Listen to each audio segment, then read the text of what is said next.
Bonjour et bienvenue sur le plateau des émissions de l'orientation. Je suis Léa, chargée d'orientation, et aujourd'hui nous allons parler de l'école CITEC, école d'ingénieurs de l'Université de Toulon.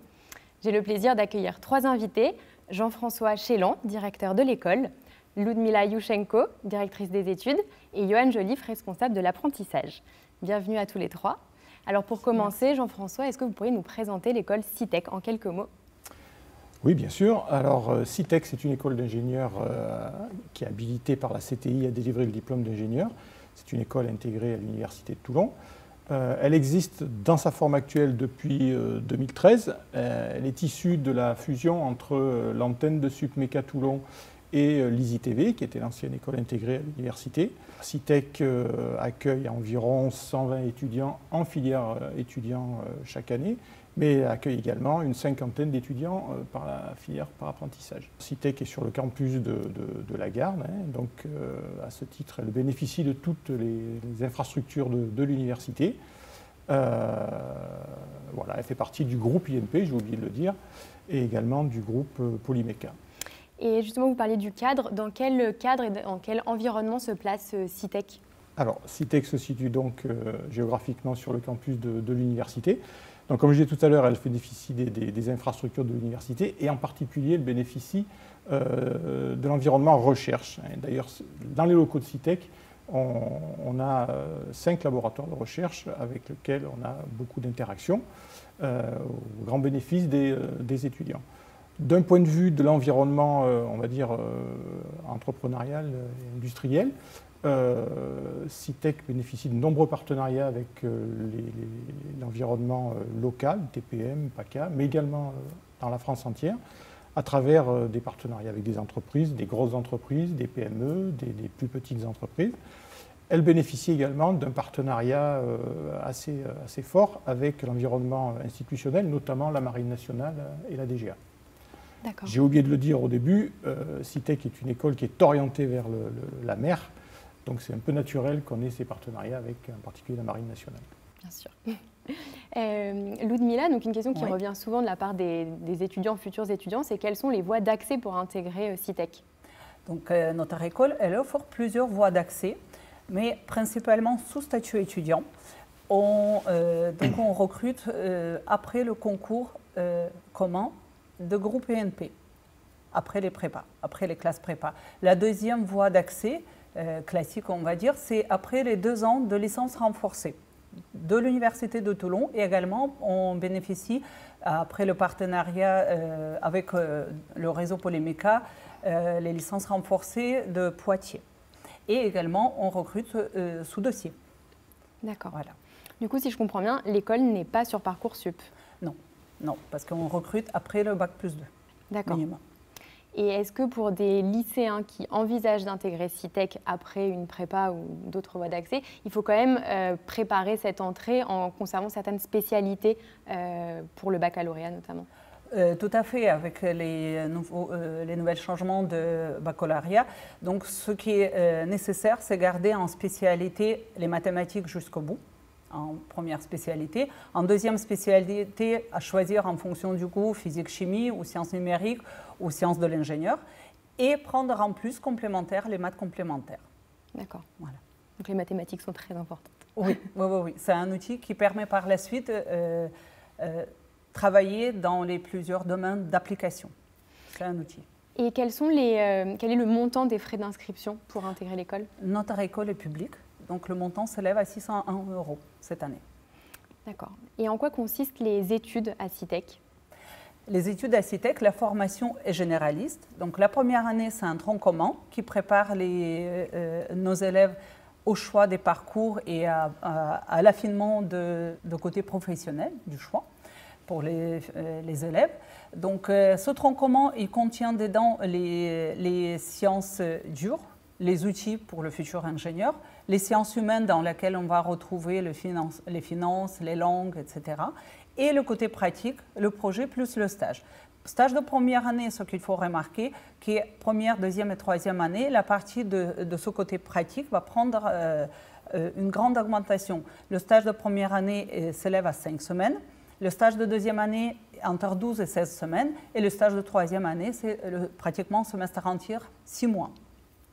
D'accord, oui, on voit que ça prend de plus en plus de place dans le programme. Tout à fait. Est-ce qu'il existe des aménagements d'études pour les étudiants qui ont un statut spécifique? Tout à fait. Notre école est assez favorable pour les aménagements d'études. Par exemple, on a eu et on a actuellement les étudiants sous statut sportif de haut niveau, par exemple, ou les étudiants qui sont les réservistes à la marine. D'accord. Voilà. Et tout au long du cycle d'ingénieur, comment vous favorisez l'insertion professionnelle de vos étudiants? Donc l'insertion professionnelle, c'est la priorité pour nous. Pour favoriser cette insertion, il y a un certain nombre de conférences qui est faite par les industriels, par les anciens. Également, on organise la semaine le forum des entreprises, dans lequel les étudiants peuvent rencontrer les entreprises qui sont présentes sur le site de notre école, qui peuvent déposer leur CV pour la recherche de stage ou peut-être un éventuel embauche par la suite. Également, on organise une semaine des métiers, dans laquelle il y a et les conférences et la présentation des futurs parcours, etc. Et au niveau des enseignements, est-ce que vous avez certains professionnels issus du monde de l'entreprise qui interviennent dans l'école? Tout à fait, c'est un point très important pour nous parce qu'en deuxième et surtout deuxième et troisième année, on a de plus en plus de professionnels qui vont venir du monde industriel pour faire les cours, pour proposer les projets qui sont en lien étroit avec les applications dans l'industrie. D'accord, donc il y a un réel ancrage avec le monde de l'entreprise. Tout à fait. Et pour un étudiant qui souhaite partir à l'étranger, quelles sont les possibilités de mobilité à l'international? C'est un point également très important parce qu'une des conditions pour obtenir le diplôme de l'ingénieur de CITEC, c'est avoir 12 semaines à l'étranger. Pour obtenir ces 12 semaines, il y a 3 possibilités. C'est ou faire le stage à l'étranger, ou partir en césure à l'étranger, ou faire un échange à un certain nombre de partenariats en semestre 9, où les élèves ils peuvent partir à l'étranger et faire leur semestre à l'étranger. D'accord. Et quelle est la place de l'enseignement des langues dans la formation? Donc, bien évidemment, c'est cool comme une conclusion tout à l'heure. C'est une obligation pour partir à l'étranger. Ils ne partent pas comme ça. Donc, il y a également une obligation d'obtenir un TOEIC, un certain niveau de TOEIC. Pour le taux de réussite dans notre école est assez élevé. Il se situe entre 96 et 98% de réussite. Et également, il y a une deuxième langue obligatoire que les élèves peuvent choisir toute neuve. Ils peuvent débuter une nouvelle langue telle que le chinois ou le russe pour un projet assez spécifique et concrétiser les rêves. D'accord. Si on veut. Il y a plusieurs possibilités qui s'offrent à eux. Tout à fait. Donc j'ai entendu tout à l'heure qu'il existait 2 diplômes en apprentissage. Johan, vous êtes responsable de l'apprentissage. Est-ce que vous pouvez m'en dire un petit peu plus sur ces formations? Oui, bien sûr. Alors, dans CITEC, on va retrouver 2 formations par apprentissage, qui sont des diplômes de spécialité. Ils ont été créés pour répondre à un double objectif. Tout d'abord, répondre aux attentes de nos partenaires industriels. Effectivement, le monde de l'entreprise est en attente de ce type de profil. Et aussi répondre à un besoin d'étudiants qui souhaitaient poursuivre en école d'ingénieur, mais par des voies par apprentissage. D'accord. Et comment se passe la recherche d'entreprise pour les étudiants? Alors, ce qu'on a mis en place, c'est un accompagnement qui est très tôt, dès le mois d'avril, à l'issue de la commission de sélection des candidatures.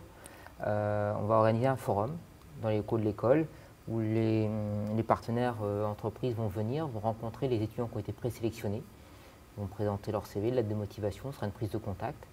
À l'issue de ça, on va continuer tout le long de la période de recrutement finalement à diffuser des fiches de poste qu'on va recevoir des entreprises. On va aussi mettre en place un accompagnement personnalisé pour aider les jeunes sur la construction de leur CV, la rédaction de lettres de motivation, faire des entretiens à blanc pour les préparer, l'entretien des services RH. Et puis moi, je fais un point, on va dire, tous les 15 jours avec chaque candidat pour savoir où il en est et éventuellement faire des mesures de correction pour accompagner justement l'obtention du contrat. D'accord, donc il y a un vrai accompagnement finalement des étudiants dans cette recherche d'entreprise. Oui, c'est essentiel parce que ça conditionne l'entrée à l'école, l'obtention du contrat. Et justement, quels sont les critères de sélection pour accéder à ces formations? Alors les critères de sélection sont calés sur les mêmes critères qu'on va retrouver sur les recrutements de dossiers, sur le diplôme généraliste. Donc moi, ce que je vais regarder, c'est effectivement l'avis de poursuite d'études, c'est le point de départ. D'accord. Les notes dans les matières scientifiques, mais en anglais aussi, comme ça a été souligné, on a aussi le TOEIC, donc même critère d'exigence. Et puis un point qui est aussi essentiel, c'est l'adéquation entre le projet professionnel et ce que les diplômes par apprentissage peuvent amener comme compétences. L'idée, c'est de s'assurer que l'apprenti qui va rentrer chez nous, il va s'épanouir et qu'il va obtenir ce qu'il vient chercher. C'est cette adéquation. Et du coup, quel est le type de profil de public d'entrée dans ces formations? Alors dans ces 2 formations, on va identifier principalement des profils de type Bac+2 comme alors les DUT autrefois, qui maintenant vont être des BUT. Alors Bac+2, Bac+3, voilà, on est entre les deux. Quelques BTS aussi qui peuvent intégrer pour les meilleurs. On va retrouver des classes préparatoires aussi qui peuvent intégrer. Ça reste plus marginal quand même. Et on va avoir des licences. Voilà en gros le panel. Et vous offrez combien de places? Alors sur le diplôme ingénieur matériaux, on a 30 places. Et sur le diplôme ingénieur système numérique, on a 24 places. Et quel est le taux de réussite dans ces formations? Alors le taux de réussite, il est assez élevé puisqu'on va retrouver un taux qui est aux environs 98%, ce qui est très élevé, qui s'explique par plusieurs facteurs. Tout d'abord le suivi. Il y a un maître d'apprentissage qui fait un suivi pendant 3 ans. Il y a un tuteur école qui fait ce suivi-là aussi pendant 3 ans. Donc le jeune est entre les deux, j'ai envie de dire, bien accompagné, ce qui favorise finalement, ou du moins qui évite les risques d'échec. Et puis l'autre point aussi important, c'est les petites promotions, 30 étudiants. Donc il y a une vraie proximité avec l'équipe pédagogique et ce qui permet aussi d'accompagner et d'avoir une vraie discussion avec l'étudiant. Et est-ce que les apprentis trouvent facilement un emploi à l'issue? Alors oui, parce que l'apprentissage, ça reste quand même l'un des vecteurs clés pour accélérer son insertion professionnelle. C'était un peu le but du jeu. En règle générale, à peu près la moitié des entreprises qui ont pris un apprenti vont lui proposer de rester à l'issue de sa formation avec une offre d'emploi en dur. Pour les autres, ou ceux qui ne souhaiteraient pas rester, parce que certains veulent changer d'entreprise aussi, en règle générale, 3 à 4 mois après la fin de la formation, on est quasiment en plein emploi. D'accord, c'est assez rapide. Voilà, ça marche plutôt bien. Oui. Est-ce qu'il y a un stage à l'étranger dans le cadre de l'apprentissage? Alors, on va avoir effectivement en 2e année une période de mobilité qui va avoir lieu, qui se passe à l'étranger et qui oscille entre 8 et 12 semaines, suivant les diplômes. D'accord. Et pour résumer, peut-être quels sont les avantages pour un étudiant de choisir la formation en apprentissage?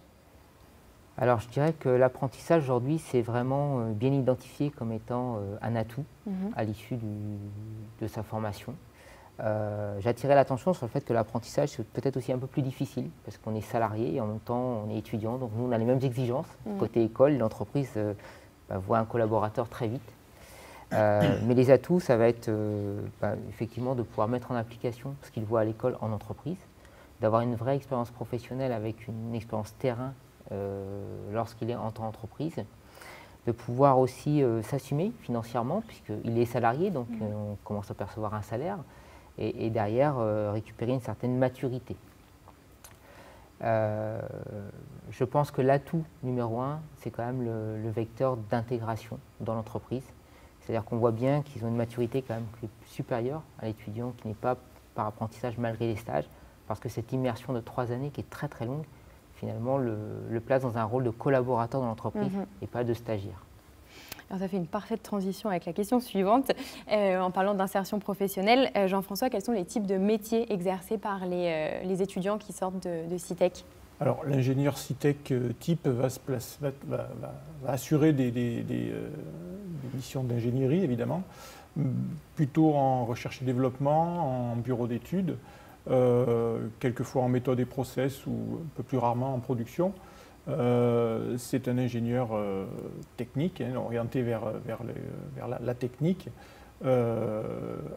En général, il a, du fait de son solide bagage scientifique, il va assurer des missions, il va être capable d'assurer un projet depuis sa conception jusqu'à sa réalisation.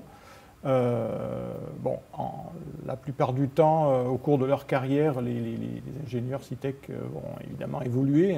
Certains vont se perfectionner, on va dire, et devenir des experts dans leur domaine. D'autres vont plutôt évoluer vers des missions managériales, comme c'est un peu le cas dans beaucoup d'écoles d'ailleurs. Et quel est le taux d'insertion à l'issue de la formation? Alors, le taux d'insertion est relativement élevé puisque à 6 mois, 95% des ingénieurs CITEC ont du travail.